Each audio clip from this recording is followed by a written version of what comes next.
Regan? Yeah, what do you think? Good signing? Boy can play, can't we? Just talk us through the thinking, the signing, what it says about you. I think losing John was a massive blow, and we did our very best to keep him. The club were very forthright in that. But he decided to move on, and probably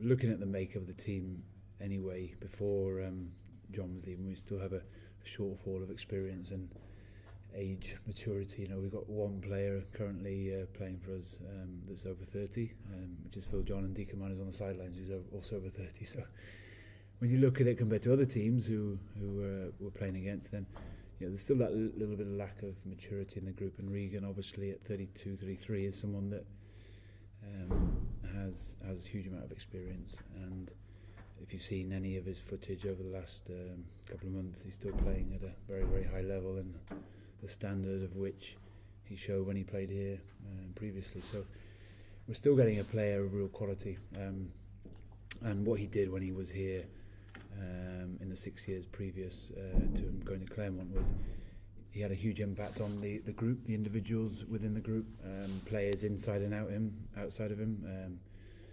John would have been one of those that would have learned a huge amount from Regan, and Rhys Prieston, Scott Williams, even Mark Jones learned a couple of things and got a few tries off the back of the quality of Regan inside him. So I think that speaks for itself, and the reason he's a good fit is because of the other stuff. Is that he's a player of maturity, but also of real class, and there's not many of those players around at the moment that are available.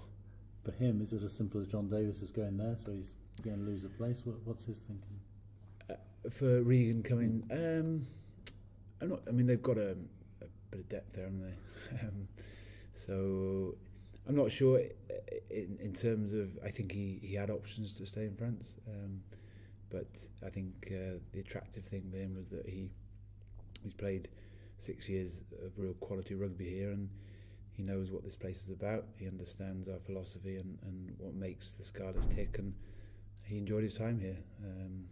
And as simple as that, I think it's the right fit. He'll be able to offer not just quality on the pitch, but I think his experience and skill set off the pitch as well, with the youngsters, like I said before, that worked with him previously, and some of the youngsters that we've got here now that can work with him again, is going to be of huge benefit to the team and to the wider group. Do you hope that his arrival sends out a message to the likes of Scott Williams that you're trying to build something?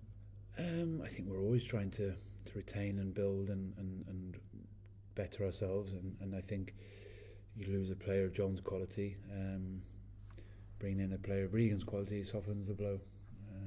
Different type of player, obviously, but certainly when Regan was playing in this team during his time with us, we were a good outfit that was able to play two types of games, and maybe that offers us to play slightly differently with Regan in the back line. So, and with Scott Williams, what's the state of play? He's like a number of players that we want to retain. He's one of many that we want to try and keep hold of, and he's been away for a few weeks, so we've left him to try and concentrate on nailing that 12 jersey for Wales, and I think that was really important for him. And I spoke to him before he left for camp, and we had a good sit down and discussed a few things, but I think it was important. He felt, and I felt, that he could concentrate on that 12 role for Wales and try and focus on that while he was away. And then Claremont away. I mean, it's arguably the toughest destination in Europe, is it? Where would you put it? I don't think there's any professional sports team, is there, that have got a home record. I don't know. Are any Statos in the group here? Or have I got any? 67. Yeah, I'd say it's unquestionably the best home record of any sporting team in the world, probably. It's a phenomenal place to go and play rugby, and they at home are obviously pretty difficult to beat. I think you've got to go there with a positive mindset. I think you go there to try and avoid a beating, then that's exactly what you get. So we've working hard this week on things that we can get right in our game, but also working hard to try and prevent their momentum. And when it comes at you, it comes in wave after wave, and it can be very, very hard to stop. But we're really positive about going there, just as the 60-70 teams before us have probably been very positive about going there. But it's a phenomenal challenge that someone's got to go there one day and win, and their records are there to be broken. And we'd have to have a lot of things right in our game. We'd have to make sure that we're spot on in pretty much everything we do. But like I say, records are there to be broken. Speaking of Claremont, how has your side developed since they last went out there? Well, first half we were very much in the game, and we lost Morgan Stoddard to a red card or a second yellow. It's a real test for us as coaches, as much as it is for the team mentally and physically. For the team, it's phenomenal, but for coaches, it's doing something that, like I said before, 67 teams before haven't managed to do, and that's a real challenge for us as a young coaching group, myself, Danny, and Mark, and it's really exciting, and we've got our own views and ideas on how we might be able to stop the Claremont bandwagon rolling on, but it's exciting, and that that's why we play the game. That's why we coach in the game, because you want to go to places and challenge yourself, and that's, if anywhere challenges you, it's Claremont. You mentioned Regan earlier. Obviously, you have to come up against him if he's fit this weekend. He could be a threat, Simon, isn't he? If he playing with him. Yeah, listen, they've got enough. They've got so much strength in that midfield. They play differently when Regan plays. With Rougerie and at 13, he's a little bit more direct. Yeah. Fafana, Stanley in there. It's quality in there, and then they've obviously got a little bit of depth on the wings as well that can obviously create things. So it would.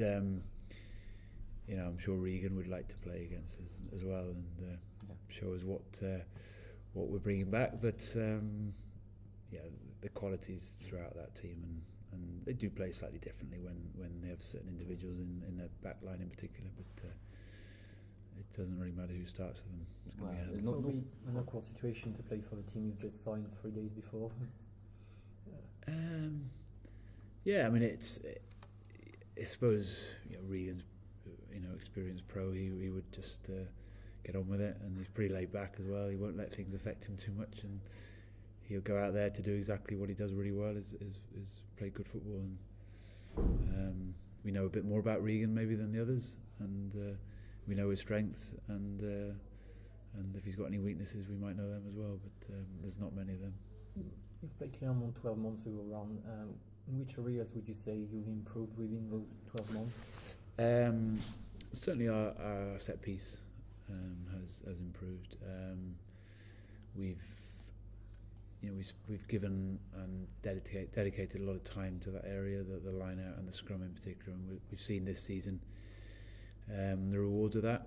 Maybe in the past we haven't been a side that's been renowned for our set piece, but it's been good this year, and we probably came unstuck a little bit out there in the first game in particular. I think we had a penalty try against us early in the game, but I think we're in a stronger position now than we were this time last year in that area, and we're playing slightly differently in attack, as well, and we've probably minus a couple of players in likes of George North, and that changes the way you play as well, and you play a slightly different game, as we saw in Harlequins. So that strength of ours has been this season has been able to counter against teams who might kick loosely to us, and we get the rewards that way, rather than trying to run over people.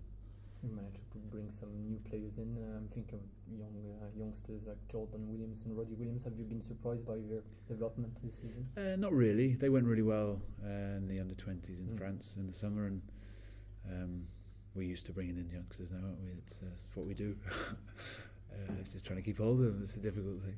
It's something French clubs can't really do nowadays. Yeah. So yeah, I think we're certainly we're very keen on promoting youngsters, and if they're good enough, they're old enough. And I think I'm not surprised by Jordan or Rodri, or any of the other youngsters that we've sort of blooded this season. They've all gone really, really well, and hopefully that'll continue this week.